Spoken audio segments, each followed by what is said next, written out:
This is a Glass Box Media podcast.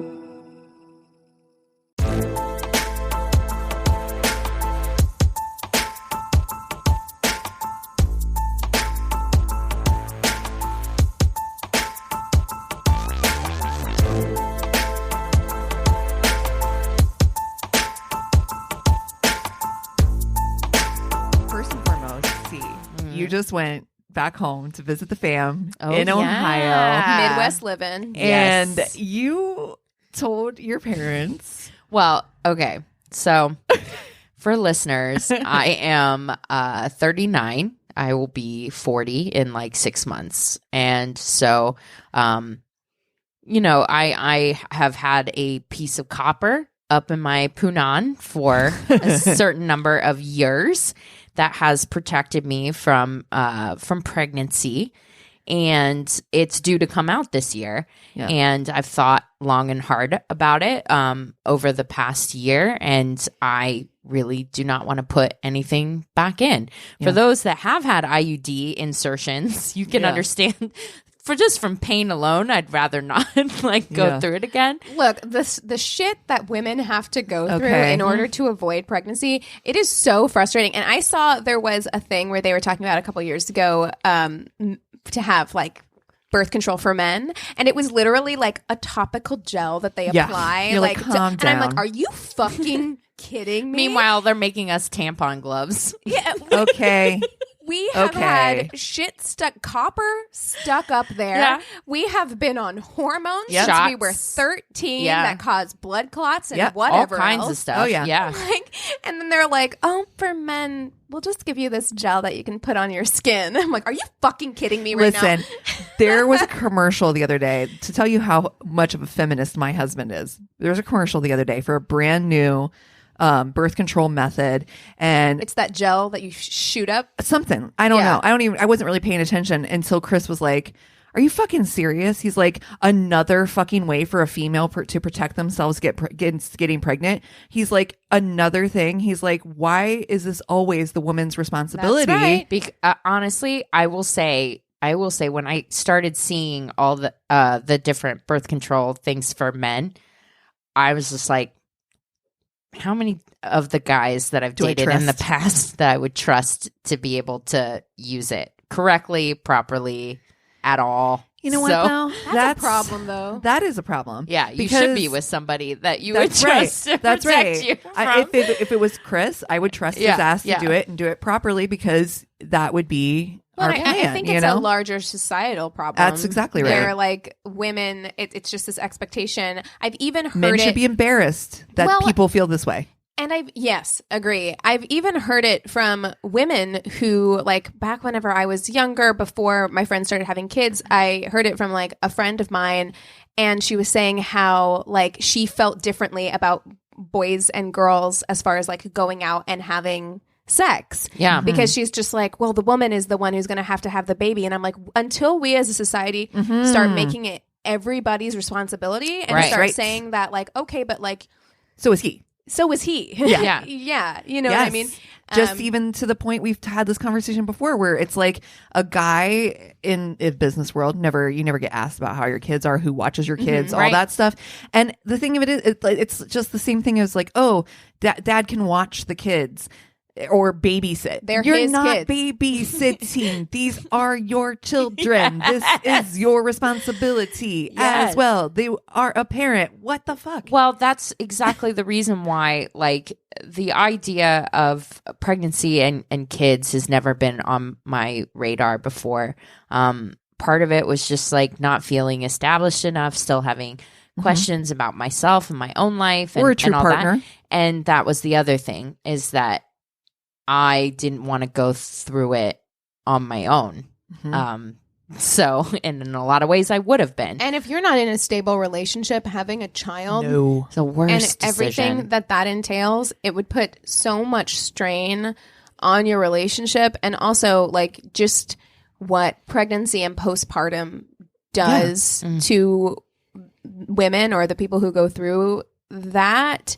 If you don't have a partner who's very supportive, I Right. imagine it's really difficult Really because hard. like, you know, beyond now you have a newborn that you need to care for that relies on you for everything. You also are going through, your body just went through a trauma. That's right. And you're recovering from that. And then your hormones are balancing out. And then also there is something to be said about the fact that your body has changed now. Yeah. And I can't imagine going through all of that and being with somebody who wasn't Supportive, 100%. yeah, reassuring you and being really supportive of you, because that has to be such a like mind fuck emotionally. Yeah. You know? I think single mothers are heroes, honestly. Like because I have thought that it's one of the hardest jobs that you can take on Is being a parent. is being a parent. I think it's hard enough to do it with two people trying to do that job, let alone like trying to do it on your own. Life is hard enough to get through on I your was own. gonna say, being an adult, Being period, an adult is fucking going hard. to work, Yes. paying all your bills on time, Yes. maintaining all of your relationships. Now do that with a baby. Oh my Listen, God. I will say this. I was a single mom. I was a single mom for like 6 years before I met Chris. Here is what I will say. I have been so fortunate in my life that Dylan has had, and still does, the best dad for him. And although he and I never would have been great partners, he was a co-parent in the best sense, because he was always there for Dylan. He has always been dad Dylan. That's Dylan's awesome. dad. You know what I'm saying? So for me, I grasp the idea that I was a single parent, but I thankfully never felt like Completely a single alone. parent. I was Yeah. never alone. Anything that happened, anything like Dylan acting out, Dylan acting up, anything like that, it was always my first phone call was to Keith. Yeah, you And had to have somebody those on your team. we were a team. Yeah. We weren't a team in relationship, but we were a team in parenting. And As it that should was be. That's so Yeah. important to me. And I knew I could trust Dylan going to his house. I knew I could trust That's leaving him with huge. him. And so on the days that I wasn't, being a parent to Dylan, it allowed me to understand that Dylan had a second parent who really was there, who was super engaged and wasn't going to like call me for anything frivolous, was going to take care of his business and do it. And I trusted that. And it allowed me to feel like I had some actual life outside of being quote unquote just a single parent. So I Right. think it's I've never really felt like I did it alone, which is I'm so thankful for. But I wonder, sometimes I feel like having a child in a relationship can almost feel like sometimes it falls more on one person than the other, even when somebody's there. I know people who've been in relationships who can feel like single parents. Well, it absolutely does. So our latest episode of Your Angry Neighborhood Feminist that I just recorded this week, that is going up on Monday, or went up last Monday, I guess. We did an episode on motherhood and feminism. Right. And a big part of like my prep for that episode, and a lot of the articles that I was reading for that episode, were talking about the inequity of labor within relationships, and how, yes, it's so much better than it was before, and Right. men do take on so much more of the responsibilities of like not only parenthood but also domestic stuff as well around the house. Yeah. It is still like half of the amount of time. Wow. Women still take on double the amount of work of child rearing and also home stuff. And on top of that, nowadays it is more common than not for women to also be working. That's right. Yeah. So it's like they are working the same amount as their partners, and I'm talking in And a getting very paid less. in a very heteronormative sense. Like I'm talking about, male female partners. They are getting paid less than their husbands or male partners, and then they are also taking on twice as much Home responsibility. home responsibility and parenting responsibility in general. And listen, these are all things that I thought about, but in the end, like, my feeling is I feel very happy with my life now. And that really doesn't have of course Eric's part of it, but it's more of I just feel so in my skin. I feel so comfortable about who I am, what I have to offer. At the end of the day, I was just like, I'm not getting one put back in. What happens will happen. Right. It's it's almost like that kind of mentality. So that's what I said to mom and dad. Well, sorry, I have a question. Yeah. Are you going to be essentially just removing the goalie altogether? Yeah. Okay, so you're not going to do like condoms. Not going to do birth control. Okay. At all. Okay. Yeah. Just remove the goalie, see what happens. So remove the goalie, and so I tell my parents basically that their oldest child might, have a baby. I don't know. I'm just and preparing you're expecting them to be like, yeah. Exactly. Yeah. I got so far the opposite of that. They looked at me. My mom's face visibly dropped. No. The fucking expression on her face was that terrible. of a grimace. Oh, And she's like, "Oh, are you sure?" And I was like, oh God. I just started laughing. It was so funny to me because it was so the opposite of what I expected. And then my mom launches into basically like how geriatric I am. Basically, it was like, you are going to be 40. And, Wow. Your when life you're- is practically over, Pretty Christina. My much. God. I mean, She's like, when your kid is 10, like you'll be 50. I can do basic math. Thank you so much. I know. I know. Thanks, Jessica from Love is Blind. Like, oh, it was so ridiculous. And then she's like, you don't even like kids. And I'm like, Mom, like, I'm sure it's God. First of all, I know that you have said that before, that you don't like kids, and that you don't feel like you have a maternal instinct. But first of all, I've seen you around kids, Yeah. and I don't think that is 100% true, because I've seen you around babies, Yeah. and you're definitely good with babies. And secondly, even if you weren't, your kid is different.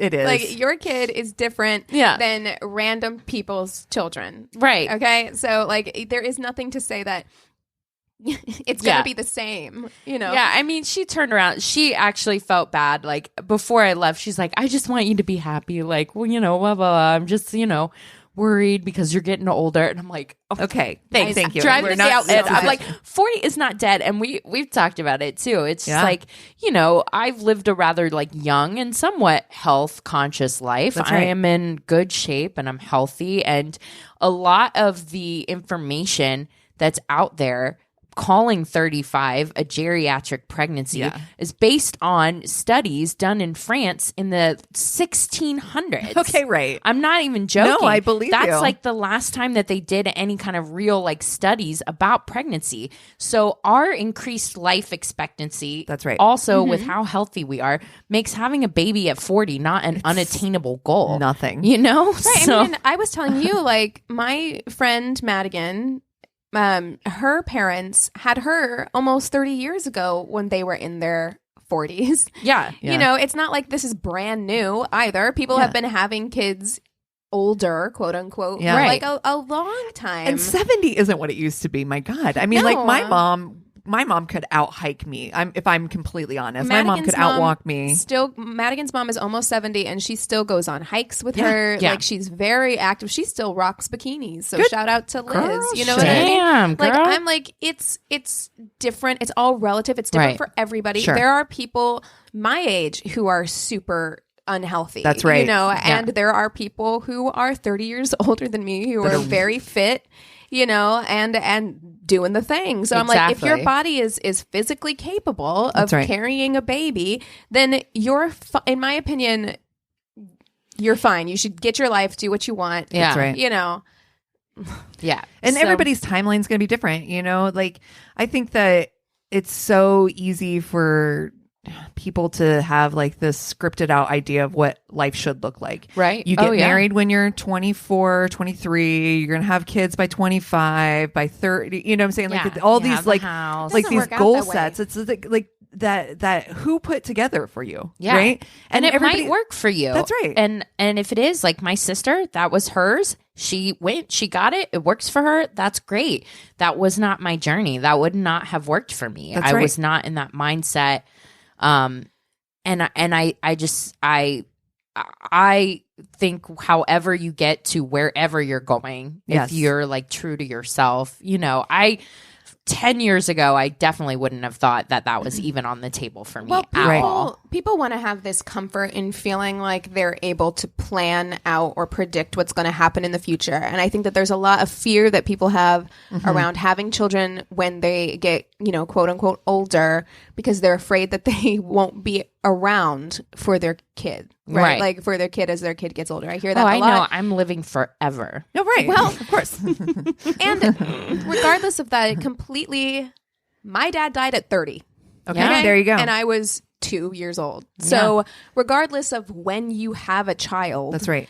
Nothing's guaranteed in life. Nothing is guaranteed. There are no guarantees. Like you can have a kid at 40 and you can live until you're 100 and see your kid grow up and get married and have grandkids and all those things, or you can have a kid at 21 and die at 25. Yeah. Right. Yeah. So it's like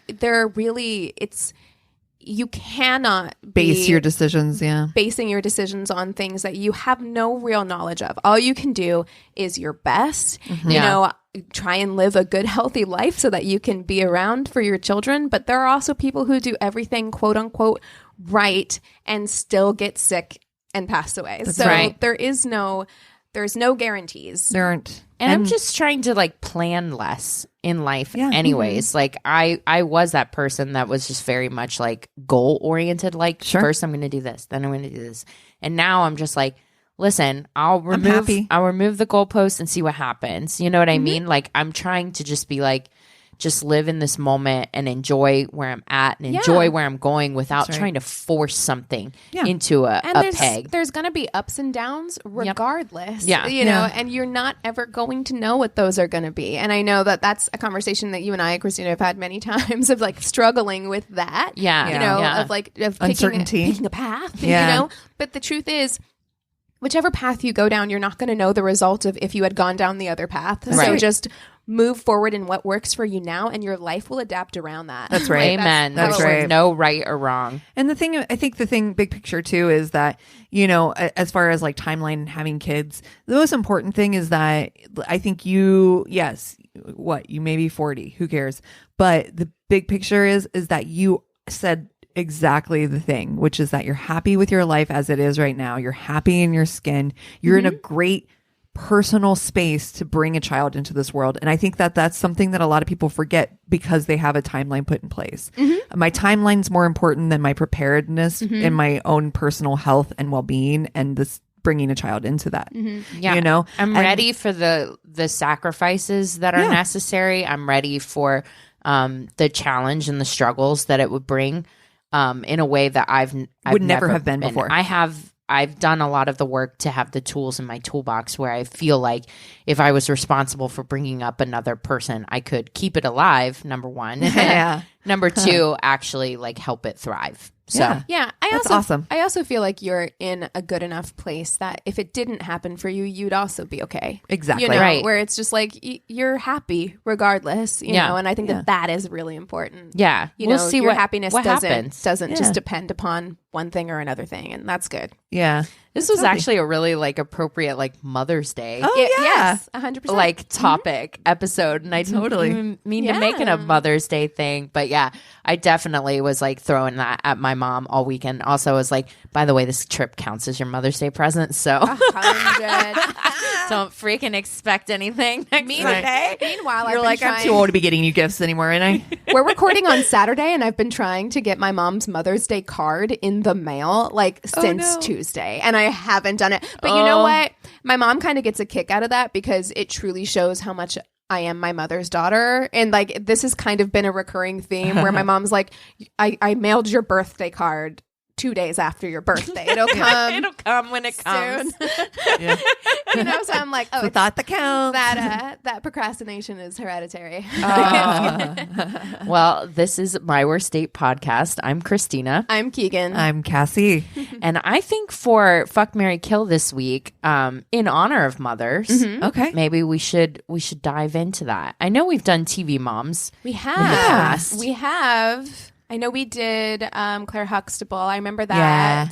Are there movie mothers? Moms? Like I was thinking of No More Wire Hangers. Oh God. Oh God. Mommy dearest. Oh no. Do we have any movie mothers? Movie moms. Okay, let me think. What about Diane Keaton when she was like the mom? Oh, yes. In that movie we had to watch for the Patreon. Diane Keaton and Craig T. Nelson, The Family Stone. Oh, okay. Well, that Stone. wasn't the one I was thinking of, but I'll take that too. She was the matriarch in that. She also did the movie where she was like moved out to make jelly, like artisanal jelly in the country or something, and raise a baby or some shit. I have no idea what you're talking about. Now I have to look it up. 100 notable moms from movies and television. Yeah, give it to me.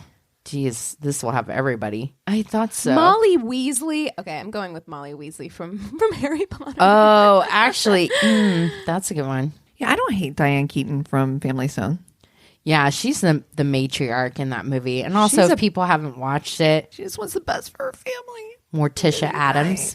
Okay, hot. I would. Is all I'm saying. I'm gonna go with Molly Weasley. All right. I think she's a good mom. You know what? I'm going to go with Morticia Addams. I love it. Okay. Because I think she's a good mom, too. So do I. Yeah. So do I. Yeah. And you're going with Family Stone. Yeah. Okay. Sorry. Okay. Okay. This is a good one. Fuck, Oh Mary, man, kill. it's actually kind of hard. It's kind of hard. Listen, I know what I'm going to do. All right. Passion is very important to It me in a is. relationship. It really Morticia. is. Like some people, they're, when you're in a long-term relationship, like sometimes things become more important. And I do get that. But passion is still something, it's not the most important thing in a relationship, but it is important to me.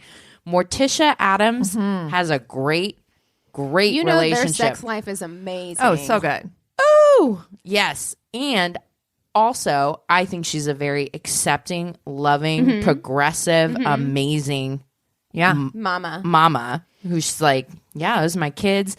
My fucking husband is hot and awesome. My kids are awesome. My house is awesome. I'm awesome. Yes. She keeps that body snatched. Yeah. Yeah, I'm marrying Morticia Addams. Yep. I'm going to fuck Molly Weasley. Oh, God. Look, Okay. this is a hard one. I'm not gonna lie to you. This is hard because I feel like, and that's partially because I feel like it will be tender. I feel like, I know, exactly. It's not your cup of tea. Not always mine either, but sometimes in the right relationship, tender can be nice every once in a while. I have a heart. What can I say? So I have a heart, and I like many different ways of making love, and tender and Making love. yeah, exactly. I mean, I am with you a little bit. I'm going on that. to make love to Molly Weasley. I have to say, it was my choice, and I'm struggling. Oh, God. And then I gotta kill Diane Keaton in Family Stone. I love that movie. I really do.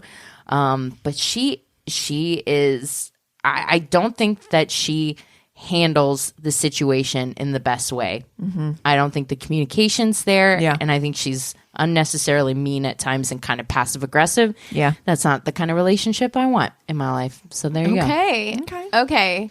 This is hard because I could marry Morticia or Molly Weasley. I could really marry either one of them.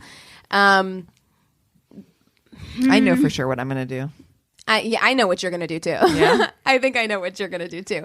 But on the one hand, Molly Weasley will literally kill for her kids. Oh, yeah. And does so. Yeah. Yes. Yes. You know what I mean? Ride or She die. is Comes a in hot. Yeah. Ride or die mom and wife. Yep. Like she is soups loyal. All three of these women I feel like are loyal. loyal. And loyal women. to their families. Yeah. And Loyal their to their kids. families and Yeah, their kids. It's hard for me because I kind of want to do what you did, Christina, because I think being married to Morticia would be just great. And I don't think I want to have like 7 children, which is what Molly Weasley has. Yeah. I don't think I want a family that big, although I do love Molly Weasley's big heart in that, like, no matter, even though they're poor and they have 7 kids of their own, they still, everybody is welcome to come stay in the summertime, and they just make it work. Yeah. They're like, they're like, they have a lot of like surrogate children as well, which I love that idea. I'd love to be that kind of mom. That's just like open door policy. Yeah. Everybody's welcome all the time. So, okay, here's what I'm going to do. Okay. I am going to actually marry Molly Weasley.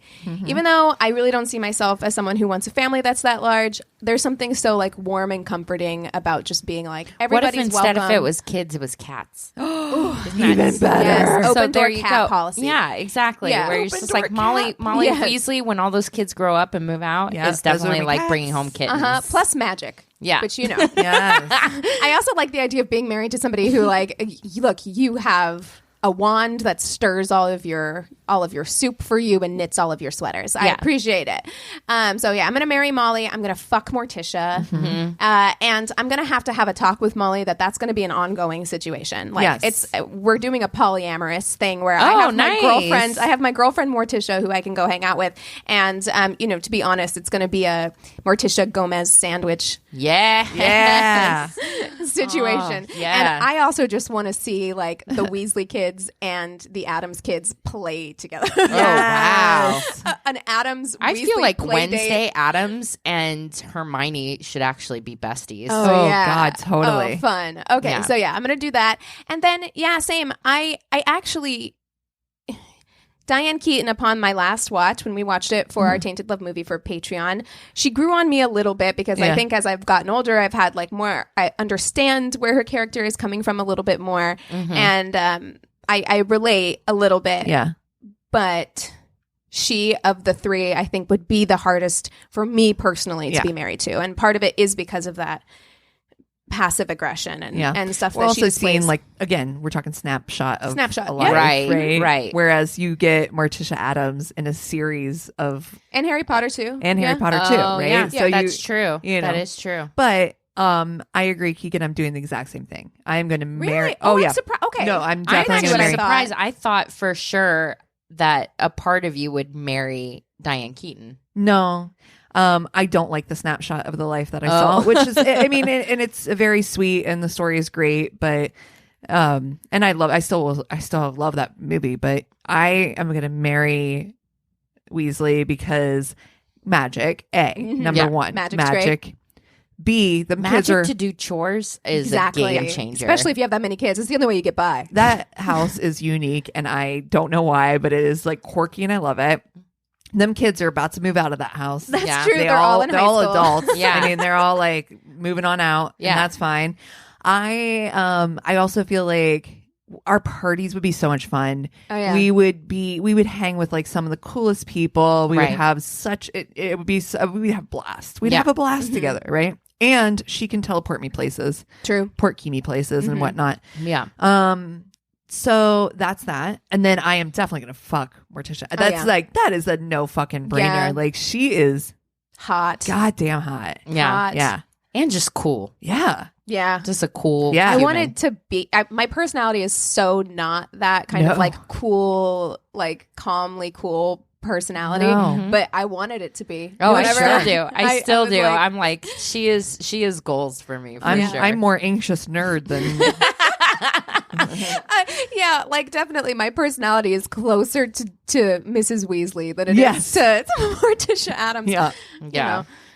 Oh well, that was a good one. You Pause. We have a new patron. I would like to shout out Maria Pereira, who became our latest patron. Yeah, so we are getting your gifts out to you ASAP. So look out for that, Maria. Thank you so much for joining us. We are truly, truly grateful for you and for all of our patrons. Yeah. all right? Let's take 5 and we'll come back with stories. Sounds good.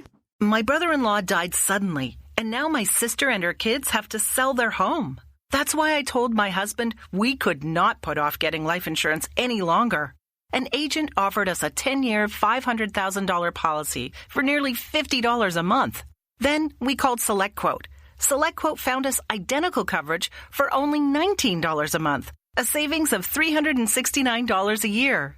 Whether you need a $500,000 policy or a $5 million policy, SelectQuote could save you more than 50% on term life insurance. For your free quote, go to SelectQuote.com. SelectQuote.com. That's SelectQuote.com. SelectQuote. We shop, you save. Full details on example policies at SelectQuote.com/commercials. And we're back. All right. I will kick us off with stories. Okay. The year was 2005. I was an inexperienced, shy, and somewhat introverted college junior who couldn't get a date to save my life. I spent hours watching The Pickup Artist and trying to implement mysteries, tips, and tricks on the women at our local college bars around town to zero success. Oh, I can't believe it didn't work. That's weird. Looking back, this was a majorly cringe moment in my life. I actually brought a deck of cards and tried to do magic tricks for random women in an effort for them to find me interesting. Oh, no. It didn't work. I'm dying. No. He says, P.S. Negging doesn't work either. No. Steer clear of that show altogether. It's useless, and I have now come to understand misogynistic trash. Oh, hey. Good for you. Good. Hashtag growth. Welcome. Yeah.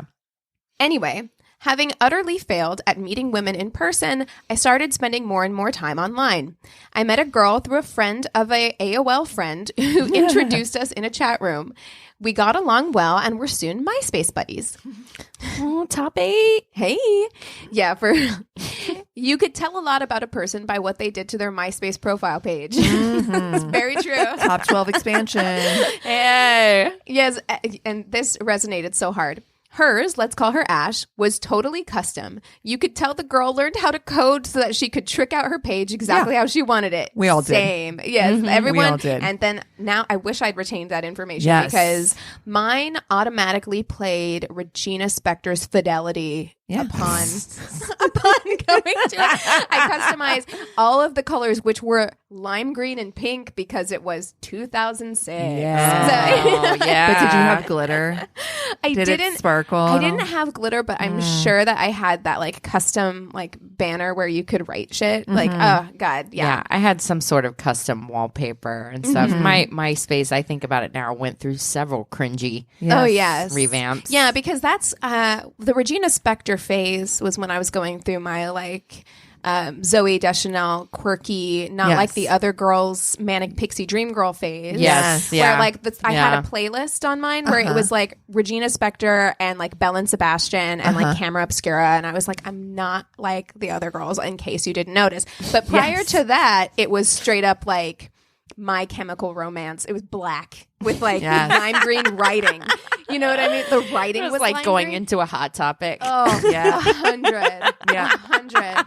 Oh man, wow. Butterflies. Taking me back. Glitter. I really, Skulls. really want to find my MySpace page. I tried. I if I you think I've hard said it. delete, it's Yeah, gone. I've said it on this podcast before. I contacted their customer service and I was like, is there any way? Wait, they still have a customer service? Yeah, because Yeah. they revived, or they did like 5 years ago, because they revived. Justin Timberlake bought it as like a music platform. Right. Yeah, he was going to try to make it for musicians. Yes. But And I don't know where they're at now. I can't imagine. Kind of want It's to thriving. redo it. Just go back to MySpace. Yeah. Hell yeah, dude. You know Face- what? I'd be willing. Just the cool people go back to Yeah. MySpace, and then we don't have to deal with like the rest of the bullshit on Facebook and Yeah. everything else. I'm on board. I don't have to read your comments about adrenochrome. Okay. I noticed that her banner was Pirates of the Caribbean themed, but since that was a pretty big movie at the time, I didn't think much of it. I thought she was beautiful in that 2005 scene girl kind of way. She wore massive amounts of eyeliner around her bright blue eyes, and her hair was obviously colored dark. She took all of her pictures from that infamous MySpace angle where Yep. you hold the camera high above your head. Yep. Same. Again, all of this was pretty standard for a 19-year-old at the time.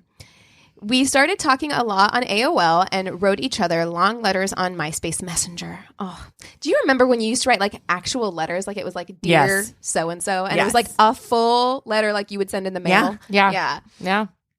I was floored that things were going so well with a girl. Finally, we decided to meet up. We went to an 18 and up bar, and she seemed just as charming in real life as she did online. Things were looking promising. She asked if I'd like to come back to her place at the end of the night. Hell yes, I would. She said that she had an apartment in the basement of her parents' house. I assumed this meant one of those situations where she had her own entrance and whatnot, but that was not the case. When we got to the house, all the lights were off. She told me to be very quiet. At this point, I'm wondering why we didn't just go back to my apartment, but I was too excited to care.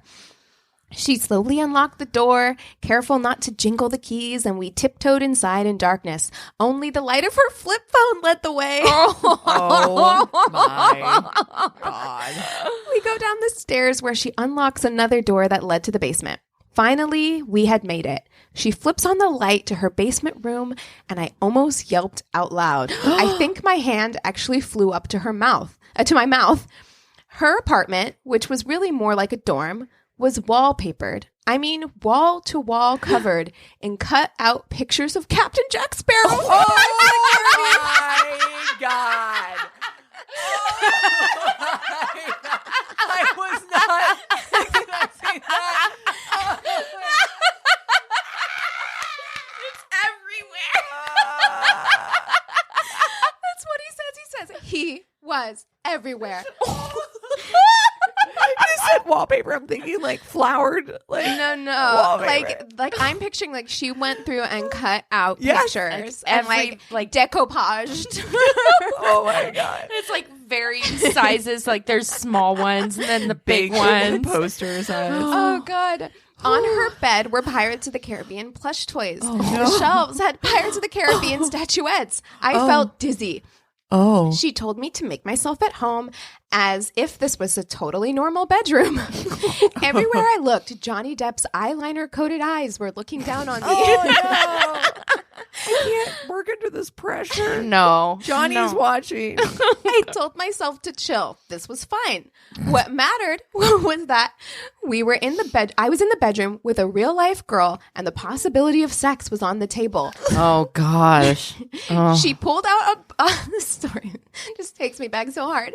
She pulled out a bottle of Smirnoff from underneath her bed. Oh my God. Lukewarm bottom shelf vodka. Oh Great. my God.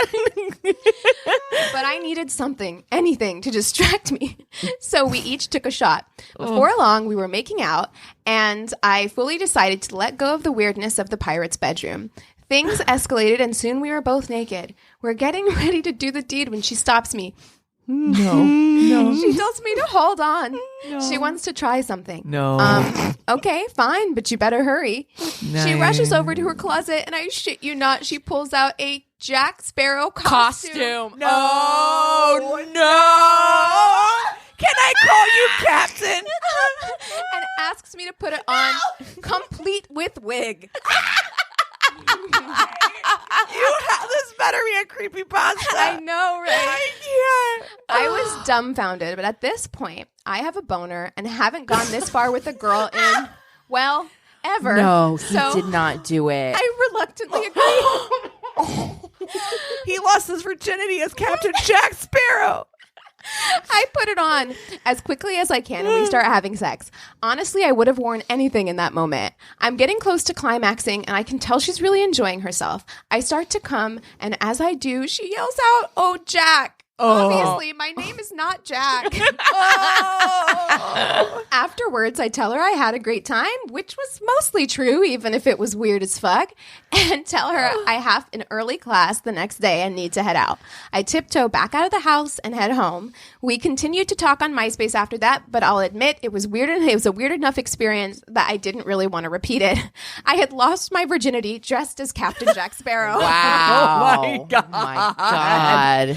Still, I credit this experience with giving me the confidence to get out there and start dating. I got my first serious girlfriend that year and successfully moved out of the awkward boy phase of life. I deleted my MySpace a few years later, and I still wonder what happened to that girl. Oh my God. Somebody is living with a shame receipt that they made somebody dress up as Captain Yes, Jack at Sparrow. 19. And it's like, Are they? there's fan fiction is one thing. Yes. It's a real thing. She It keeps exists. a costume in her closet for this Dude, occasion. Oh my goodness. When it branches into real life, that is Wow. chef's kiss. But I want to know, in all those... Okay, look, I get it. She's got a Pirates of the Caribbean backdrop, but like... In all those conversations you had, like I feel like this should have leaked in more. Yeah, if her whole Wait. life was wallpapered with it, you'd think she'd be like, "You want to go see Pirates of the Caribbean For the or 18th time, you want to something?" come over and watch all of them? I have them on DVD. Here's the thing. Like, even if somebody said that, they could really like a movie. But this is like Dear Barbara. God, Yeah. you walked into like a Good God. I can't imagine. Oh, dear. That is really spectacular. Wow. I really want that girl to write in. 100%. Just Like that was me. I feel real weird about it now. I mean, I loved that. I'm not going to lie. I loved that. I saw the first one. Granted, I was 14. I saw the first one in theaters 4 times. Oh. Yes. I was obsessed, and I thought Johnny Depp was hot as hell in it. I really did. Yeah. But even at 14, I did not wallpaper my my room. No. Okay. No. No. Okay. Ugh, warm vodka shots. I'm sorry. Smirnoff even. That one landed like a little later just because everything else was so wild. My but- parents Tastes like straight rubbing alcohol. Oof, my parents don't really drink that much. And they had like kind of stocked up the bar for like the whole family being there. They had a bottle of Kamchatka, y'all. Kamchatka vodka. I was like, what? I don't even know what that is. Is it plastic? Is it in a It's plastic? plastic. Yeah. Yeah. I was like, oh. No, there's a strict age cutoff to when you have Cheap to stop. vodka. You have to stop drinking anything that's in a plastic bottle. Yeah, like pop off or Yeah. whatever. Yeah, Popov, yeah. Okay. A whole bunch of years ago, I had what started out as a great first dinner date with a guy. Total sweetheart, easily flowing conversation, and a ton of laughter. But at the end, when he was in the bathroom, I put my credit card down and paid for us both. Bold gender moving. Okay. Gender bending move. I like it. When he came back, he was shocked and upset that I paid the bill. Oh.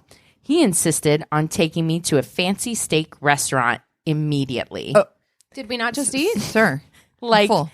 literally immediately. Wait, what? After we had just finished our first dinner, I laughed and playfully said, "Don't worry, I only got the check this time. You're getting it on our second date." I was being genuine. I was looking forward to another date.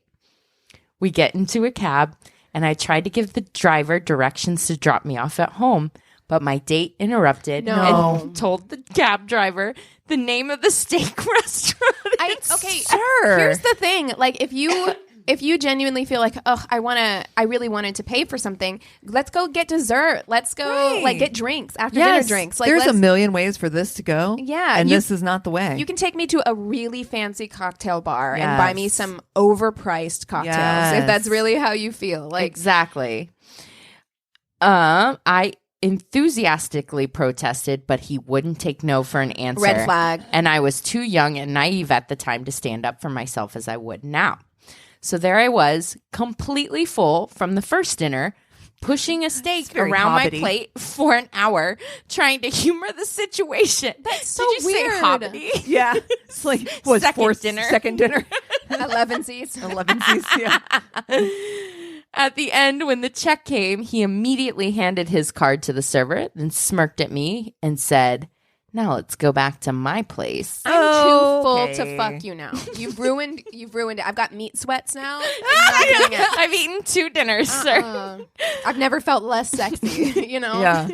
I wasn't expecting that, so I joked, "This is only the first date. What kind of girl do you think I am? But seriously, how about we wait a little while for that, okay?" He pushed it. It's No. technically Damn the it. second date now. We're having our second dinner of the night. Okay. I hate this person. I stayed firm on my answer. "Sorry, but I'm going to call it a night." And that's when his face totally changed. The smile melted into a scowl of disgust, and he says Piece of shit. in a downright menacing voice, "You women are all the same." Yeah, he wanted to pay for dinner so that you would feel obligated to have sex with him. And he was mad that you didn't give him the opportunity to be able to have that leverage. That's the situation. I fucking hate this guy. He's a piece of shit. Yeah. My jaw drops in shocked amusement. I didn't know what to say, and I just sort of nervously laughed. He continues, "I just paid for you to have a really expensive steak dinner, and you still won't put out. Go So fuck fucking yourself." typical, you fucking prude." Wow. That's when I stopped being polite and started getting real. Yeah. MTV reference. yeah.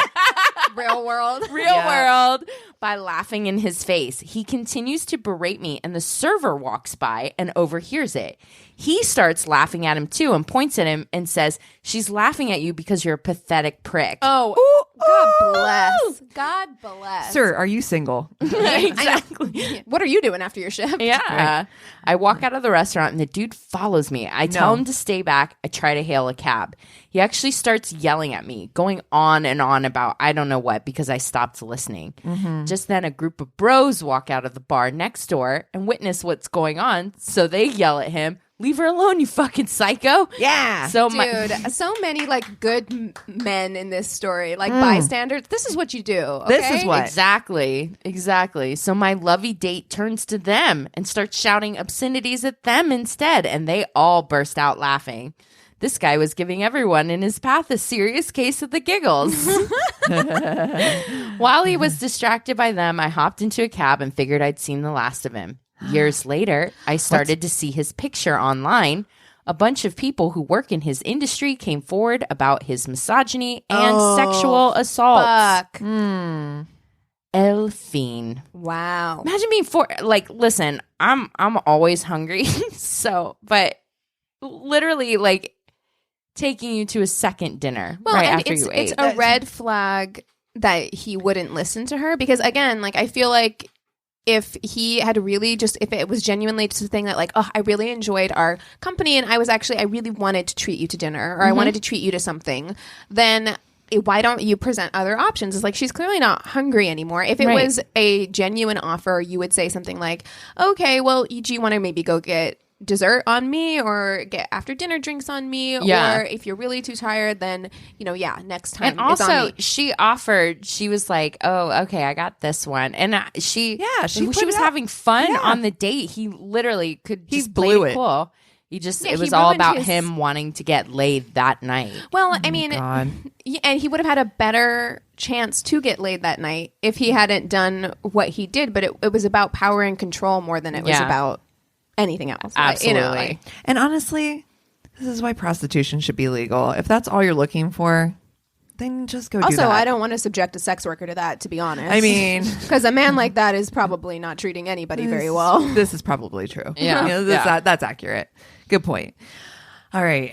Buckle yourselves in for this well-written story that I found on Reddit, and I hope that I can read it as well as it's written. Awesome. I'm going to use my best David Attenborough voice. Oh, amazing. Can't wait. That laugh was amazing. Okay. All right. To say that I was excited for this date was an understatement. He was arriving at 7:30 p.m., and so I started getting ready around 5 p.m. Yeah, that sounds about That right. tracks. Giving myself oodles of time. Stepping into the shower, I allowed the hot, soapy water to rush all over my skin as my mind wandered to what it would be like to be Greg's girlfriend. That is a vibe for It's real. a real thing. That is a real thing. What our enormous house would look like, Aw, how I hear many you. children we would have. I mean, as women, we're predisposed to envisioning our wedding before we've even met the guy, right?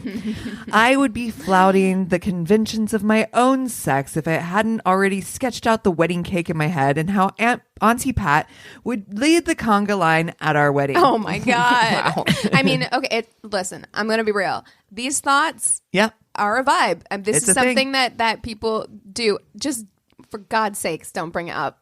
Don't. No. Don't. You keep that inside. You bury it deep down. Bury it Yep. deep down. You never tell Greg. No. Yeah. Greg Okay. doesn't need to know this. No, No. nobody does. Nobody. I'm surprised you told us. I'm not going to lie. 2 hours later, I emerged like a beautiful butterfly from a cocoon, legs shaven and moisturized, eyebrows Glistening. plucked, and makeup meticulously applied. Definitely going to make an impression tonight, I thought, as I slipped into my skin-tight dress and eyed myself in front of the mirror. Just one more thing, and my outfit was complete. My secret weapon, my pièce de résistance, my double D mega pusher upper bra. Yeah. I had one of those, and it was magic. Oh, yeah. Y'all remember the water bra? Yeah. Oh yeah. The one from Victoria's Secret that pushed not only from the bottom but also the sides. Oh, yeah. So it's Oh, like- yeah. Put them front and center. All the angles are hitting on all cylinders. Yeah. But as I searched through my drawer, I could not seem to find it. Bra, where are you? I murmured to myself as I searched through my drawer, became more frantic. I can't believe that it's not here, I sputtered as I finished through an endless sea of ginormous granny panties and black tights. Yeah. How could I have planned everything so meticulously to have forgotten such an integral part of tonight's outfit? I couldn't possibly go bereft a bra. This dress demanded one for a maximum cleavage. Hastily, I tried a few other bras I had basic cotton ones lacking in both underwire and oomph. I could feel hot tears welling up in the corner of my eyes. No. This If is I couldn't real. locate this bra, then I just would look like Macaulay Culkin in a dress. This is real too. Like I'm The sure we have whole all story been in. is so real. It is. Yeah. We've all been in this situation where like your heart is set on something, and if you cannot achieve it Yep. or find it, you get irrationally upset Irrational. Yeah. about Yeah. it. Where it's just like.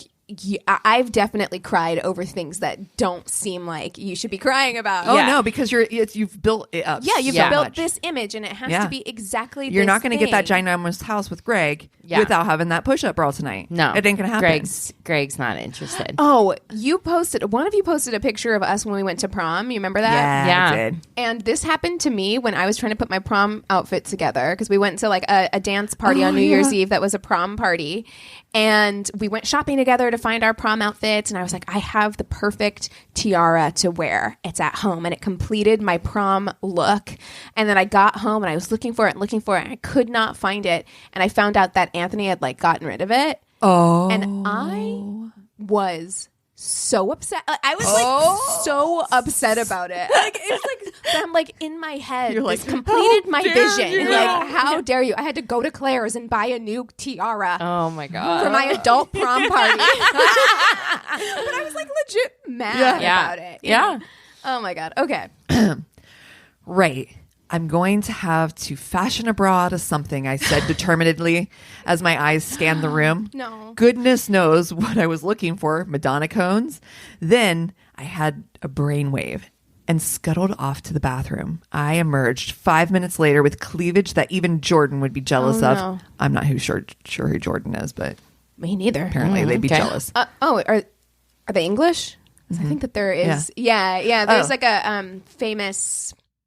Anyway, yes, I know what Okay. you're talking about. Okay, I'll show you cool, later. Ingeniously, I had managed to find a reel of thick sellotape that I had wound the entire No. reel multiple times around my breasts, and I had pushed them tight together so tightly that I had created a firm and unmoving killer cleavage. Okay, but Practical and thrifty, I thought. term, if you guys hook up, Was he gonna rip the tape off your titties? is it saran wrap like cello? It's like Sellotape. So it's It's like cellophane tape. cellophane tape. Wait, like clear tape. oh no, like packing tape. No, like normal. Okay, either tape. way, tape is bad. Yeah. It's Yeah. bad. When It's you go not- to when you go to hook up, it's not good. Practical and thrifty, I thought, allowing myself an air punch. I was just about to apply a slick of lip gloss when I heard the ping of my oven and remembered that I had popped pizza in. I'm way too much of a lightweight to knock back a few G&Ts on an empty stomach. Very smart. Yep. Wise move. By the time I got to the kitchen, I was salivating like Pavlov's dog, and it was an old cumbersome oven circa 1980s, which had come with the house and seldom cleaned. I'd put the oven in the bottom shelf, which was near the floor, so I stooped low over the oven, gave the handle a good yank.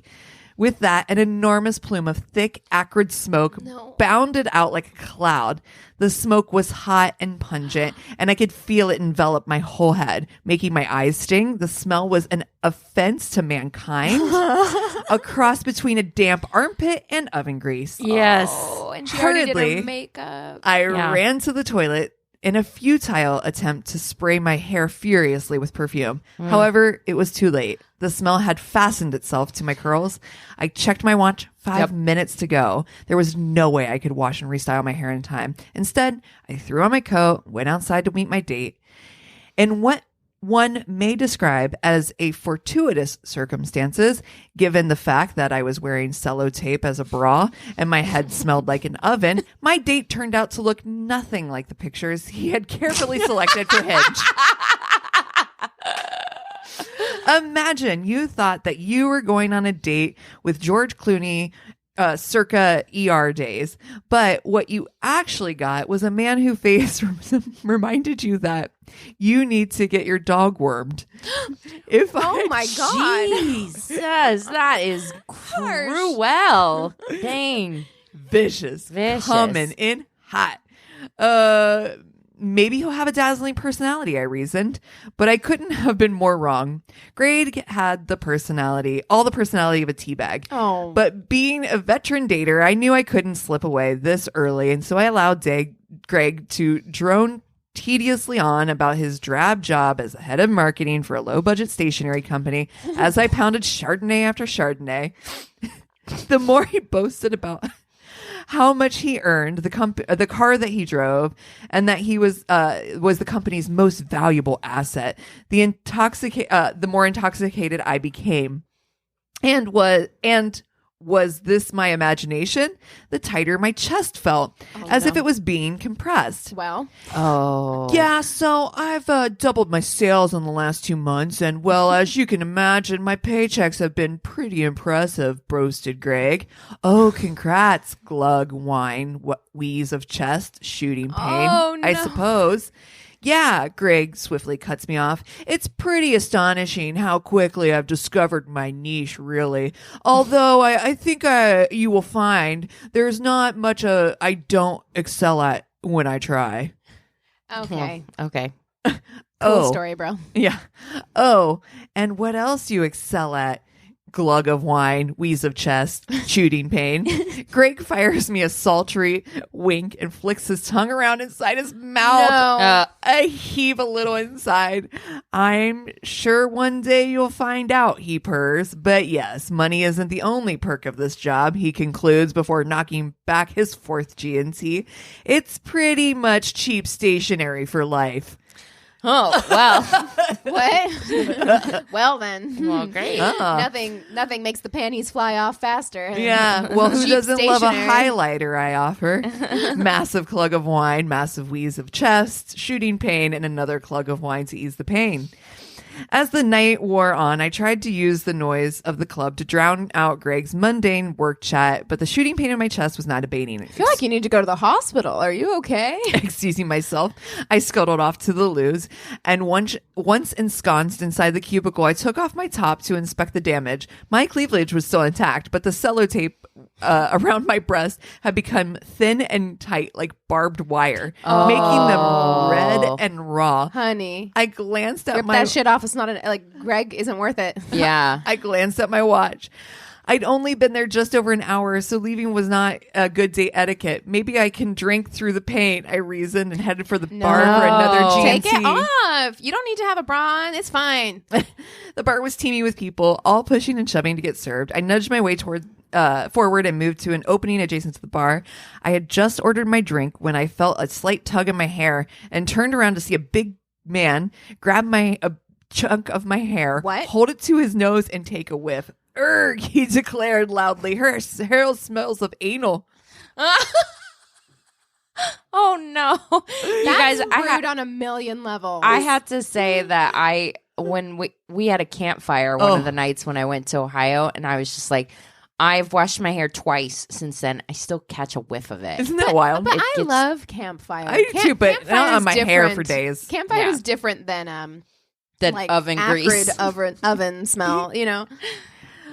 She said, actually, it smells of oven. I corrected him, but my retort was lost in the noise of the moron laughter. Well, why the fuck are you touching me, sir? Exactly. Thank you. Exactly. Don't touch my hair. And that was it. I was done. Screw date etiquette. My breasts were shredded. My date looked like he was an unwormed dog, and I was told my hair smelled like a sex position. I threw a cautionary sideways glance towards my left and saw Greg was furiously typing away on his phone, probably pacing an emergency order of paper clips for himself. Stepping out of the cool night air enveloped me like a hug. I cut the monstrosity of the bra off with a sharp stone I'd found on the gutter and hailed a cab. I'll text Greg in the morning, I promised myself, as I temporarily blocked his number. Of course, I never did, and for all I know, he's still there waiting for me now. Oh my God. Wow. No, I mean, we've all done like crazy stuff for for fashion and everything like that. 100%. I definitely, bought shoes just because they look nice, not because you want to be wearing them for an entire evening. Speaking of prom, remember I bought those shoes and I wore them to prom that night, and I was like, I think my feet are going to fall off. Yeah. I was like, I think my toes are going to fall off. Yeah. Oh gosh. I was like, but they match my dress so perfectly. I also had that same shoe situation. Yeah. The real high. Oh, what the geez. fuck was I thinking? Mm-hmm. Just because it's prom don't mean we got to go like You that. were thinking we look damn good. That's right. What We did. We came in hot and we stayed in hot. That's right. Okay. So I had extra time to prepare for my Tainted Love story this week. Mm-hmm. Did I utilize it? No. Did you do it last night? I did it yesterday. Uh-huh. And I had a really, really hard time. I just had Coming a up with really hard something? time coming up with some. I Yeah. really did. Like nothing felt inspiring to me.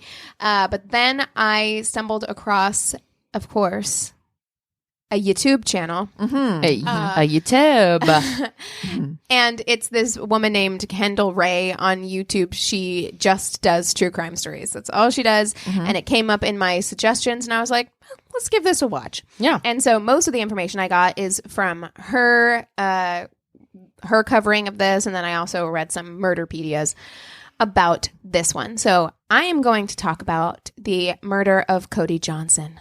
All right. Cody Johnson was born on April 8th, 1988 in San Jose, California. And growing up, he was really close with his mom, and they seemed to have a really sweet relationship. And when Cody was still pretty young, his mom made the decision to move Cody out of San Jose and into a smaller town because she just believed that it would be just a safer environment. Wanted to get him out of California and somewhere where he could really be around nature. So in 2002, his mother moves Cody to Kalispell, Montana, which is in the northwestern region of the state. It's a small, really low-key tourist city of only about 20,000 people, and it's home to Glacier National Park, and it's known for its picturesque scenery and wildlife. It looks fucking gorgeous. I will say that. It It's a looks place beautiful. I would visit, not live. I mean, probably not me either, but I mean, it looks beautiful. It's like wide open spaces, big, beautiful sky, Big Sky, Montana. So Cody absolutely loved it there. He was super outdoorsy, and he spent a lot of time in Glacier National Park and a lot of time riding around on dirt bikes, shooting with friends, etc. Pretty typical, like Midwestern kid stuff, honestly. Yeah. But he thrived on it. He was described as extremely likable and willing to do anything for anybody. He was very outgoing and charismatic, and people just really, really liked him overall. He had lots of friends. We all know people like that. You meet them, immediately you're drawn to them, and that's the person who ends up with like 80,000 friends. They don't meet a person that isn't their friend. Yeah. He also had a passion for cars and would basically talk about cars to anybody who would listen. And when he was still pretty young, he actually started the hobby of tricking out cars and making them custom cars, and would eventually go on to turn this into a business focusing primarily on commercial cars. So he was a commercial car builder, custom commercial cars. In addition to his car business, he also took a job at a communications company called Nomad Communications. So he was pretty much killing the game for a guy in his 20s. Yeah. Right? He's got his own business. We were just talking on our Patreon episode, which we did on Cocktail, the movie, about how good, you guys. you should definitely listen to the episode for sure. But we were talking about how you don't necessarily need to go to college to be successful. And Cody for sure did that. He had his own company. He had a good job. He was living the dream. Right? Right. Yeah. His boss at Nomad was his best friend from childhood, Cameron Fredrickson, and they got along really well. So his work life is great, and his friend life is great. Things are going really well for him. He's happy. The only thing that was missing was that he really, really wanted a wife and family.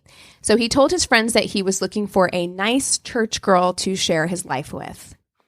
On Halloween 2011, Cody met Jordan Graham.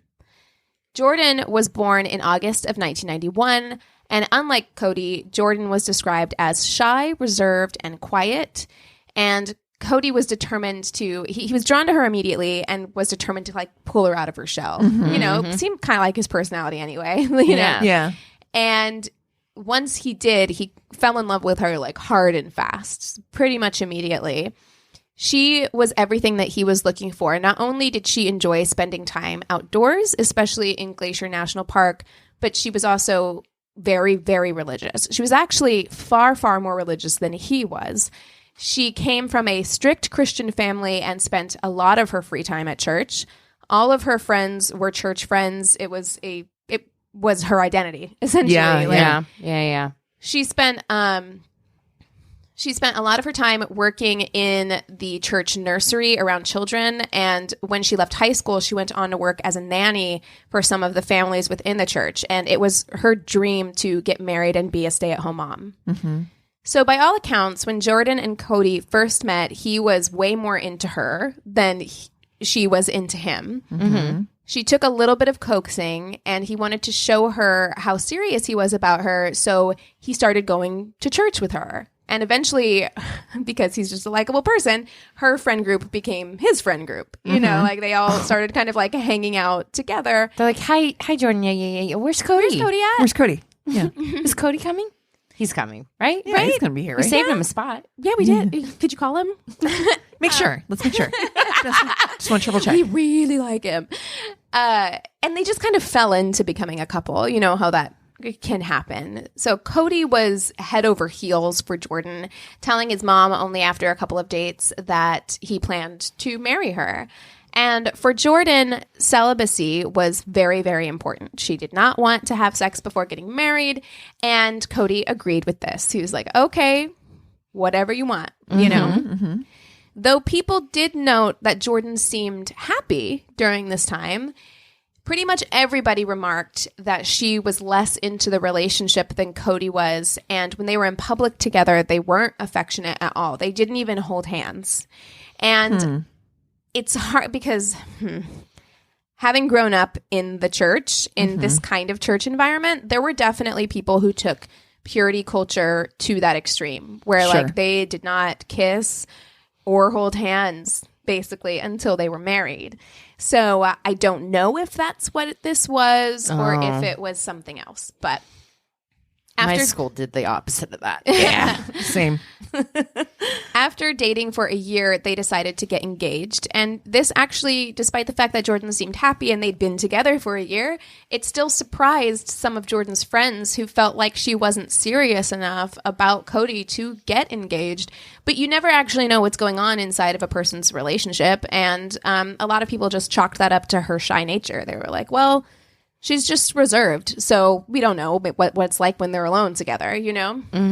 So they set a date for June 29th, 2013, and both were excited to plan the wedding. A lot of people actually remarked that it seemed, and this is very common, especially for girls or women who are young, that Jordan seemed more excited about the wedding than she was about the marriage and like the prospect of being married. Like she wanted to plan a wedding, right? Yeah. So one of the things that they decided to do to make the wedding unique was to have a song written specifically for them to dance to for their first dance. So they hired a songwriter. They sat down with her on multiple occasions. She got to know them, and she wrote a country song with lyrics like, quote, "You helped me to climb higher for a better view, and you're my safe place to fall," etc. Cassie's literally crawling out of her skin right now. I hate this. It's terrible. So much. I know. Look. This is already the worst story we've ever done. Cody also bought a house for the couple to move into after the wedding. So after the wedding, they were going to move into their new home, and they spent a lot of time talking about how they were going to decorate it. You know, Jordan seemed very excited for that part of domestic life. Yeah. I'm sorry. I'm still in the song.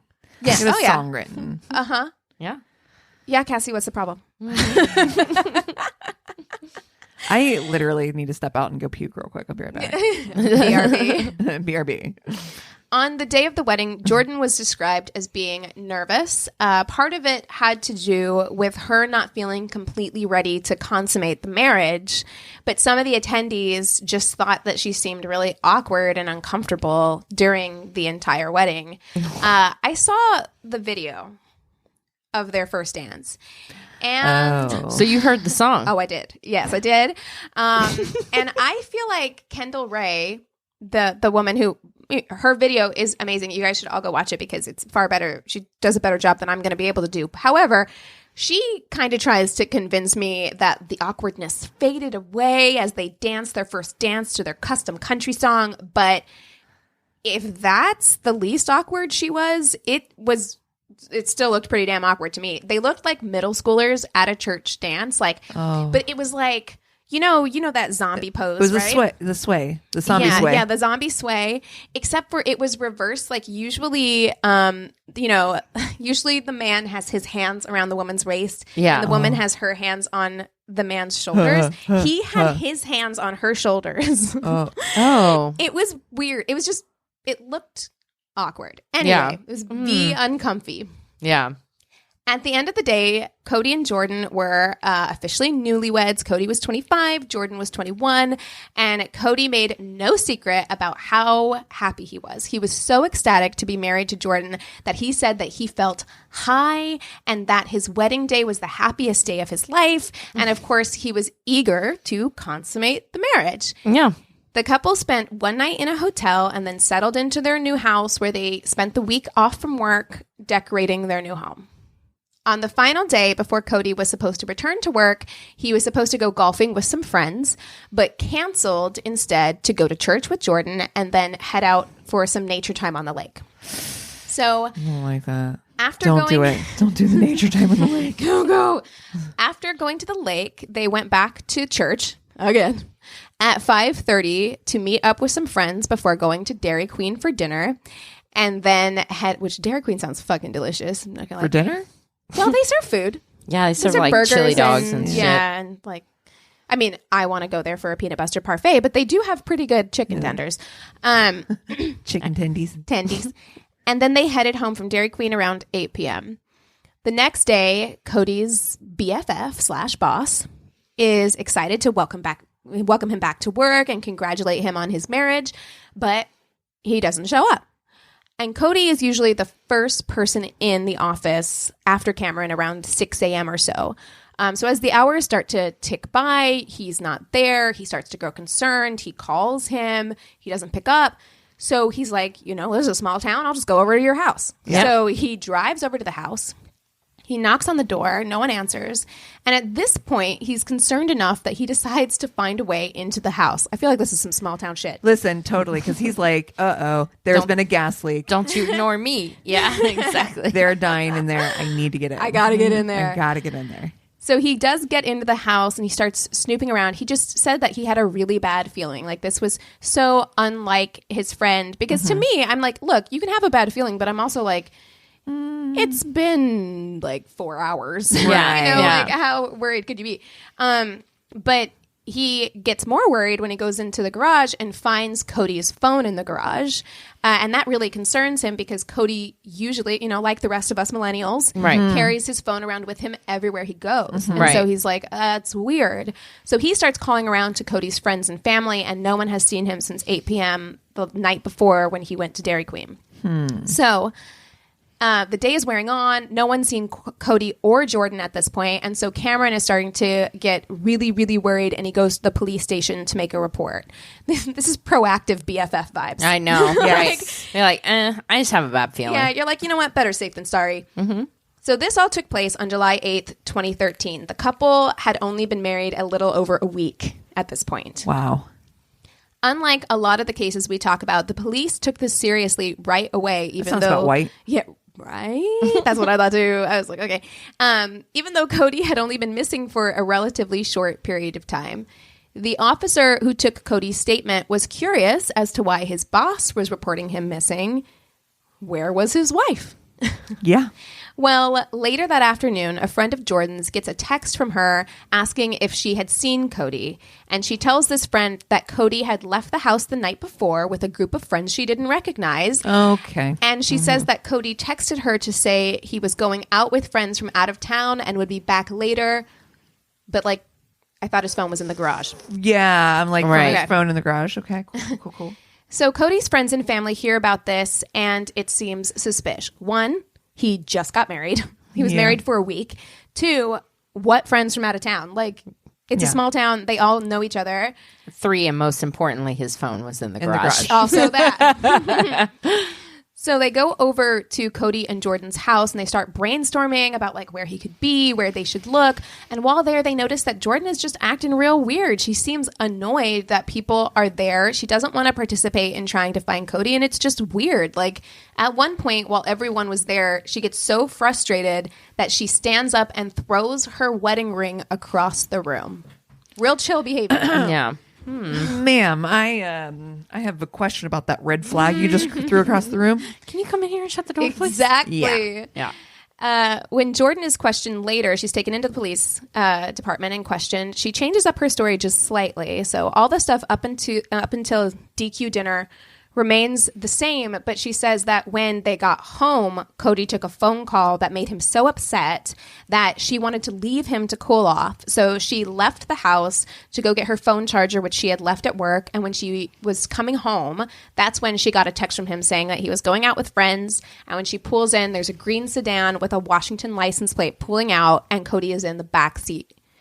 So she told police that this was just something that Cody and his car-loving buddies would do sometimes, that they would go onto back roads and drive really, really fast to let off steam, but that he usually came back within a few hours.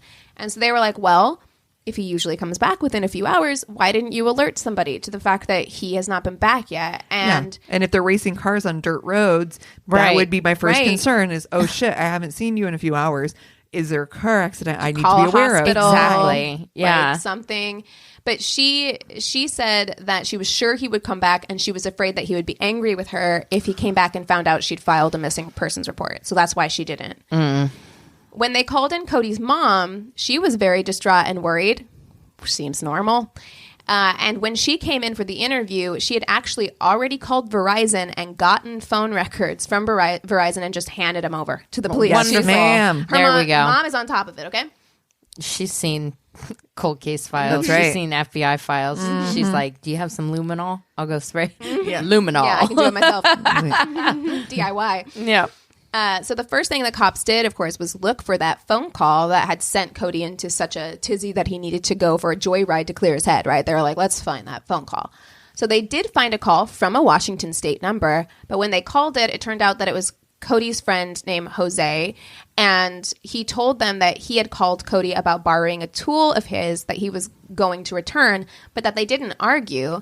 And whether this is what they talked about or not, what we do know is that Jose couldn't have been involved because the night that Cody went missing, his wife was giving birth. So he had a rock solid alibi. He was in the hospital all night. Now, kind of weird that you would step away from your wife's labor to make a call about a tool you found, but all right. Sure. They're like, get back in here, Jose. What the fuck? Now remember, Cody was loved as fuck, so the entire town mobilized to form search parties to look for him, and they looked in abandoned barns, they looked all over town. Listen, Jordan, you fucked up. Fucked up. Yeah. You fucked up. And by Wednesday, he was still missing. So that same day, Jordan told her friend that she had gotten an email from a guy called Tony the Carman. The email read, "Hello, Jordan. My name is Tony. There is no bother in looking for Cody anymore. He is gone. So call off the missing persons report. Cody is for sure gone." Okay, cool. What? Cody is for sure gone, you guys. Hi, Okay. my name Hi. is Tony. The car guy. Hey, boop beep. Police. Hey, I just got this email. It seems like So you can... it seems like he's gone for good. I just got an email, so I think we just have to call it off. Just Okay. live our Time lives. for us all to move on. Time for us all to move on. It's been a day. The email goes on to say that Cody went hiking in Glacier National Park and fell and died. Very to the point. So Jordan's friend, Hannah, is like, hey. Jordan's stupid. Yes. Jordan's Did Jordan not graduate high school? Thinking through, like, she's not playing She consequences. is not playing consequences. No. So it gets worse. So Jordan's friend is like, hey, you should maybe take this to the cops. And Jordan acted very nonchalant about the whole thing. She didn't seem upset. She didn't seem worried. And she was kind of hesitant to take this info to the police. Jordan seems like a sociopath. Which her friend was like, that's weird that you don't want to go find your husband. Like, this email says that your husband is dead. And she's just kind of like, I don't know. I don't want to bother the police with this. What? Okay, so she did end up taking it to the police, but she remained very calm and unemotional when she took this email. And this is her brand new husband. They have been married for a little over a week. And of course they found this weird, but they were just kind of like, I don't know, people grieve differently. Like, maybe she's in shock. Some people also, she was described as shy and kind of awkward beforehand. So I don't know, like, if that's her usual pattern of behavior, if it's okay to ascribe like guilt to it, you know? Mm-hmm. So she tells them that Cody was friends with a guy named Tony, and she hands over Tony's info. But when they contact him, he didn't even know that Cody was missing, and he was super cooperative. And he was like, I was in the hospital. My wife was giving birth. But he was super cooperative and helpful, and eventually they cleared him. So then they tried to find out who sent the email, but since it was a Gmail account, Google at the time had a special process where you had to go through, like, you had to get a subpoena. You had to subpoena the records to try and figure out who created this account. I guess you couldn't just, like, get the IP address back then. So over the next couple of days,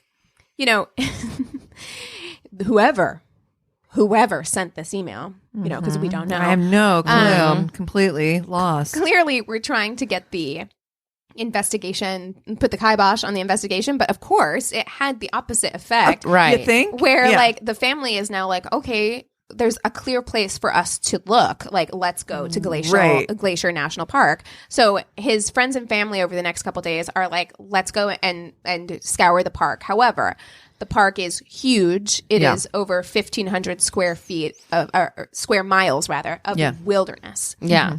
Dense wilderness. So on the second day of searching the park, Jordan drives out there with her friend Hannah and her brother Michael. And on the drive over, Hannah keeps being like, hey, like, let's pull over here. He could be in there. Maybe we should check this area. And Jordan just doesn't listen to her, doesn't pull over. And according to Hannah, it looks like Jordan is driving somewhere specific within the park. So she tells them that she wants to go to this trail that had a really special meaning to her and Cody. And so the search party just indulges her and they let her lead the way. Take us right to him. That'd be great. Mm-hmm. So the trail leads them to the very top of the mountain, and it runs along a 200-foot deep ravine. So it's very, very dangerous. It's a narrow trail, but like huge drop off, right? Oh, I hate that. Very steep. And there's a barricade, and then behind the barricade, there's a series of rocks you have to climb over to get to the very edge, right? It's not approved to hikers, and it sounds scary as fuck, but apparently the view was gorgeous. So people would do it anyway, So the group follows Jordan over to the rocks, and she just hops on over like NBD, like no big deal, which she's like, he's there. He's down there. Oh, I see him. He's on the ground. She casually, she stands over and she's like, this is such a special place for me and Jordan. She casually like picks up a rock and throws the rock. And after she throws the rock, she looks down to see where the rock landed. And then she goes, hey guys, I think he's down here. Can you imagine how hard everyone in the search party was side-eyeing each other? Like, they're all just like... They're like, you get that, right? Yeah. It's not just me, right? Right. Yeah. And when they don't react because they're like... The what? fuck? Yeah. She looks over the edge again, and goes, oh my gosh, it's him. So her brother comes over, he hops on over, and he looks down, but it's so far down that he can tell there's something down there, but he can't confirm if it's actually Cody or if it's even a body at all. A body. Like, yeah. You know, he's like, there's something down there. So it's very weird that she would say, he's down here. I can see him down here, when you can't see him. You can't. Yeah. You know, from up there. So You would say there's something down there. right, exactly. Now, once again, Jordan seems fairly unfazed. Her brother, on the other hand, is severely shook by this. Like, he can't tell if it's Cody or not, but the mere idea that it could be freaked him out so much that reportedly he couldn't even stand. He was like crying. He had to crawl back to the search party members, like back over. Yeah. I imagine Jordan was just like, cool it. You're making me look bad. Jordan's like, stand up. Yeah, Stand up. Stand up, Michael. So Jordan and some friends, you know, because part of the search party had to stay back with Michael because Michael is like having a hard time. And Yeah. so, You think? Yeah. So Jordan's like, don't worry about it. She goes with some friends. They drive 20 miles back to town to report the body to the park rangers. And when they went to check it out, it was obvious that this was going to be a major recovery mission. So they scheduled it for the next day. One of the park rangers was able to get a better look at the figure, and he saw a blue tennis shoe. And it was confirmed that Cody had been wearing blue tennis shoes on the day that he went missing. So in order to do a rescue mission, they had to confirm that there was in fact a body down there. So one brave FBI agent was like, I volunteer as tribute. Yeah. He tied a rope around his waist and the other around a tree and leaned over the ledge. Oh, yeah. Rappelled down. To confirm. And he was like, yeah, there's a body down here. So it was really, really hard for them to get to Cody's body. They would eventually have to get a helicopter. Yeah. That it was 200 feet Jesus. down. Wow. Yeah. So they found his body. It was really badly damaged in a body of water, with most of the damage being to the head and arms. And his family, of course, they were devastated. I can't imagine a family coming together for a wedding. Yeah. Like something as exciting and happy as a wedding, and then a week later having to deal with this kind of loss. Yeah. So when police interviewed his family and friends, they all said that despite the fact that Cody liked the outdoors, he was actually pretty afraid of heights and usually did not go off the marked path on trails. So several said that they felt like Cody had to be lured to the edge in order to fall over. So they start looking into this as a homicide, but they still haven't gotten permission to figure out where the email came from Google, and they're still waiting on Jordan and Cody's phone records. So they're kind of stuck until Jordan's BFF and matron of honor, Kimberly, goes into the police station and is like, listen, Jordan never wanted to marry Cody. On the day of the wedding, Kimberly said that Jordan was having serious doubts about the marriage and that she was really not looking forward to doing anything sexual. It was giving her a lot of anxiety, and she felt like she was going to be pressured into sex after the wedding. Oh, geez. So it turns out that Jordan and Cody did not have sex after they got married. Jordan lied to Cody and told him that she was on her period the whole week after their wedding to avoid having sex with him. I knew it was going to come up eventually. Oh, God. She sent text to Kimberly in the week after the wedding telling her that she was having meltdowns, that she was unsure about everything, that she hadn't stopped crying since she was married, and wished someone had stood up and asked her what she wanted. And when Kimberly said that she should talk to Cody, Jordan said that she, quote, didn't want to break his heart. I would rather kill him. Wow. Well, you did break his heart because it's Literally. not beating anymore. Literally. So, Right. wow. So when police interviewed the park rangers, they all mentioned that they were put off by Jordan's lack of emotion, that when she came in to report the body, it was as if she was checking in at a hotel. And while everyone else seemed to be falling apart around her, they also found it suspicious that she was They also found that it was suspicious that she was able to find the body in that huge national park. They're like, you just went to the right spot? Like, it's weird. So detectives press her about how she knew where to look, and she says that the Holy Spirit sent her a vision and told her where to look. And detectives were like, cool. V cool. Finally, they heard back from Google, and when they traced the IP address back, it went back to Jordan's stepdad's house. What? Oh, no my way. God. And whoever created the account did so and sent the email in like the same. Just Sat down, created the email, sent the email. Bing, bang, boom. Bing, bang, boom, and we're done. When they get to Cody and Jordan's phone records, they find that their phones both pinged at the Glacier National Park at 9:17 p.m. on the evening before Cody was reported missing. The entrance sign to the park also has a camera that takes pictures of everyone who enters the park, and when they checked, they found a photo of Jordan and Cody entering the park. On July 16th, they bring Jordan back in. She immediately tries to go into like, okay, so I've been thinking about who his friends might have been that he went off with. And they're like, we're going to stop you right there. And they just slide the photo of her entering the park with Cody across the table. That's the move. So she began crying and cracked immediately. And keep in mind, this is the first time she's cried this entire time. Yes. Well, now it's about her. Yeah. Psycho. Yes. She is an Terrible. absolute sociopath. Mm-hmm.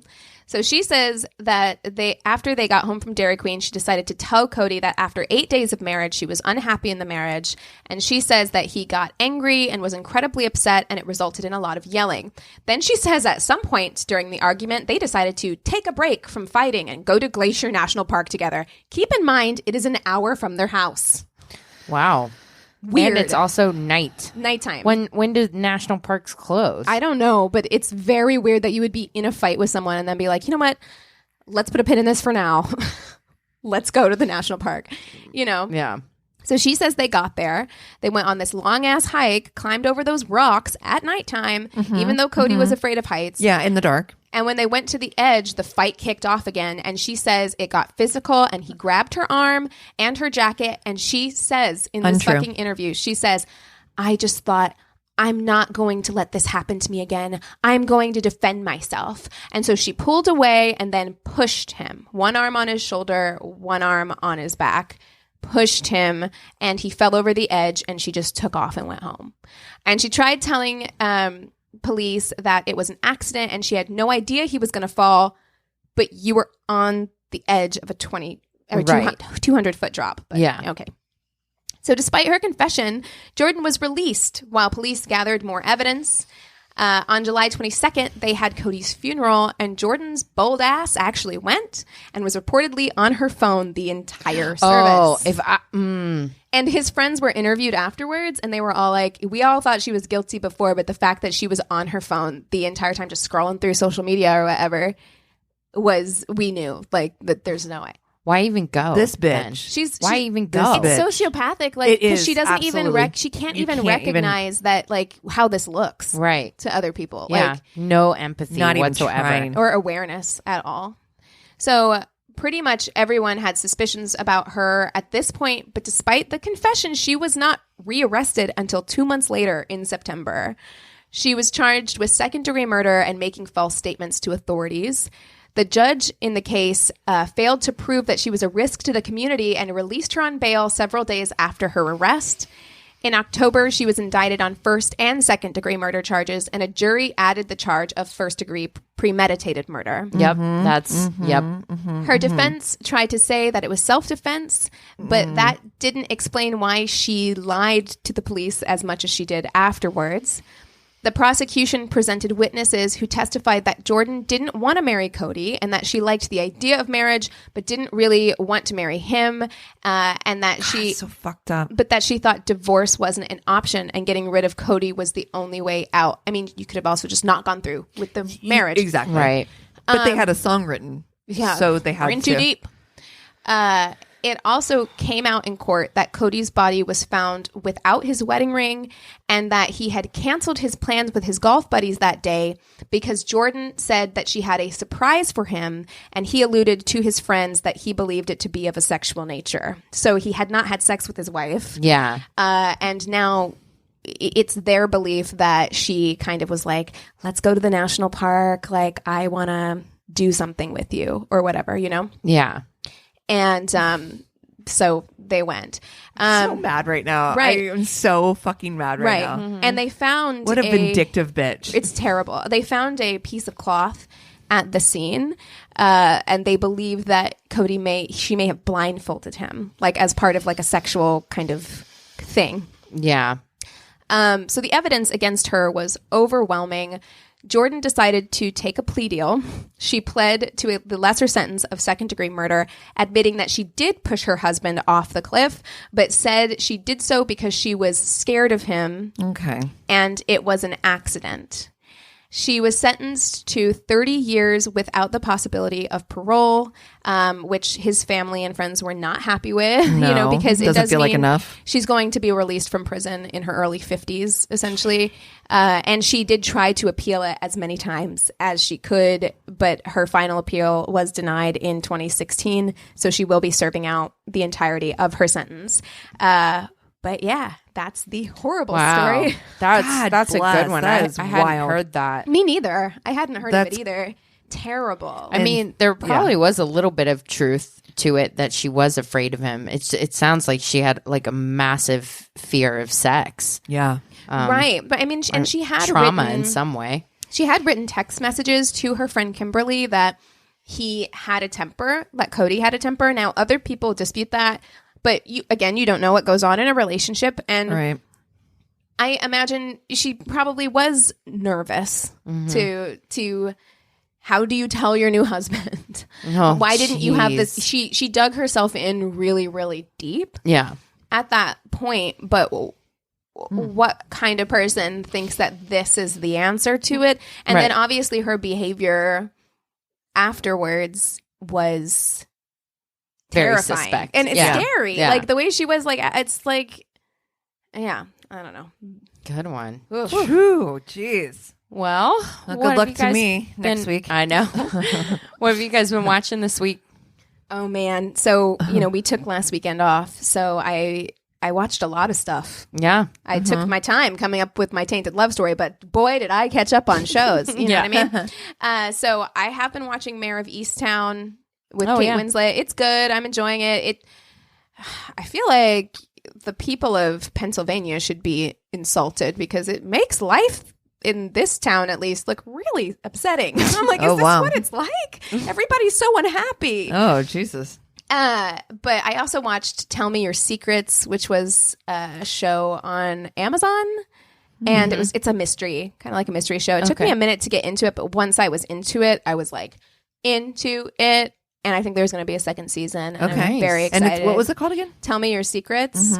Yeah, and it's about Sounds familiar. woman. It's about a woman whose boyfriend was a serial killer, and she went to prison as well because they're like, you helped him murder all these women. And she's like, I can't remember if I helped him or not. But she gets released, like a witness protection kind of thing. But anyway, it's interesting. Okay, I liked it. And then I watched Nadia Bakes because I decided, Anthony's going out of town for a week. And other people, when their man goes out of town, might buy a vibrator, like some champagne, have a sexy night in. I want to master macarons. I'm like, I'm taking this week to learn how to bake a macaron. So I was Congrats. watching. Thanks so much. So I was watching Nadia Bakes, who she was a winner. Or maybe I shouldn't say that because I don't want to spoil it for anybody. But she was on Great British Baking Show a few seasons ago, and she's so freaking precious. And she has a Netflix show where she just shows you how to bake things, and it's just soothing and lovely. And her personality is wonderful. So if you're trying to scratch that Great British Bake Off itch, it might be a good one for you. There it is. Oh my God, hilarious. Well, Cassie and I have both been watching Generation Hustle, which is on HBO Max, and so good. I love a scam. Me too. I really do. A scam, a good con story. I'm all in it, and it's like a separate episodes that are each like an hour long. Yeah. So they're like mini documentaries. There's a bunch of them. I've only watched the first 3. I may watch a few. Chris liberated me of the we have to watch this from beginning to end, episode by episode. Right. Which was that, like, so we watched the first one. We didn't watch the WeWork one because Chris was not interested. Yeah. And so I'll probably go back and watch that because I am. Yeah. And we skipped to episode 4, which was about The German, Yes. or the person Yes. pretending to be the The German. German I am heiress. fascinated by that chick. Yeah, please, Anna Delvey. please watch that episode. Yeah, I might actually, I might watch it, and that might be like my Tainted Love. Dude, coming up. no. I already called it. I'm up next. I love a scam. Okay, well, yeah, you're up next. No, I won't. But steal yeah, it. it's really good. I also finished Sons of Sam, which Yeah. I was very interested in it. There's something about it's more a story about Maury Terry, who was somebody that got obsessed in the case the same way that Graysmith got obsessed with Zodiac, and basically Very similar. Very similar. I was like, It's are they the same person? Though? the same vibe, where it's like he kind of descended into the case, and just the effect that the being obsessed with the case went to him, because his theory is that there's more to the case than just David Berkowitz. I'm interested in watching that, but I'm always fascinated by people who get that involved in cases Right. that Yeah. have nothing to do with them, because I'm like, who has the time to be that invested? Right. I mean, look, fine, like at Home Who's got Detective. the money? Yeah, like to do that. Like I feel like there's so much that is involved in that. Like that if you're not getting paid to do this, like how are you maintaining Right. a Life. job, Right. a social life?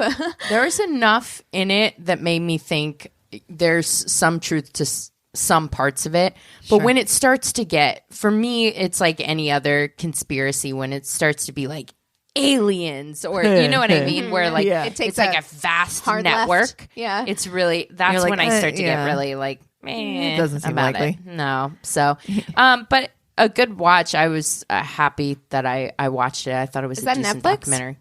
That one Netflix, is yeah. Netflix. Oh, okay. And it's that whole like, if you hear hooves, think horse, not zebra. Exactly. That's what it yeah, is. Yeah. I mean, sometimes zebras do fucking Look, exist. they exist, but Most of the time it's Occam's horses. razor. Yeah, Typically, Occam's razor, you know. exactly. Yeah, I mean, not always. Look, there are lots of conspiracies that have been proven true, but you know, Yeah. it's not as common as. As you think. Yeah. Yeah. So yes, Chris and I have also watched the Con show, but we've also watched Girls 5 Eva. We watched the first Oh episode my gosh. of that. What do you think? It's funny. Mm-hmm. We watched the first episode. I mean, Okay. I'm not sold yet. Let's Okay, put it that okay, way. all Like right. I liked it. It was funny and it was You know, cute. It just is like I don't know if I'm sold yet. I really Great feel like cast. something has to with there being as much content as exists now. That's just we have access to. I almost feel like something has to grab me immediately, or like Tell Me Your Secrets didn't quite do that because I was like, the writing feels a little off, but there was something about it that brought me back to it. I have to have that because. Otherwise, there's so many things that you could be watching that I'm like, you know. And I love Busy Phillips. I love the cast. I do It's love Amy. Busy Phillips. It's not Amy Poehler. It's what's her name? Tina Fey? Tina Fey.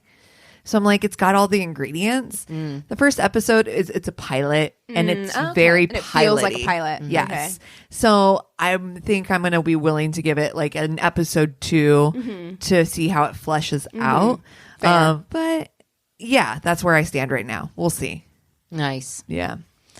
Oh, well, $1 million idea that I just had. There Yeah. are so many streaming channels that if right now I need an app that is like the Pandora for the streaming channels that like knows what I like Yeah. and literally pares it down so I don't have to keep switching app to app. And it's just like makes a Christina channel. Yes. Trademark The it. future is Hey, now. Hey, it's our idea. In fact, you should Don't cut do that it. out of the episode, honestly, because that's Throwing money away at this that's point. a $1 million idea. So But you know what? It would We be said it here so first, fucking hard because you'd have to get all today of those. is Right. Saturday, May 8th. Right? It's my cocktails and dreams. It is your dreams. Oh my gosh. Well, if you Amazing. guys have something that we should watch, if you have stories because you're out there dating again, you are hot girl summer, then go to our one-stop shop of a website. It's myworstdatepodcast.com. And we love you guys so much. Cheers.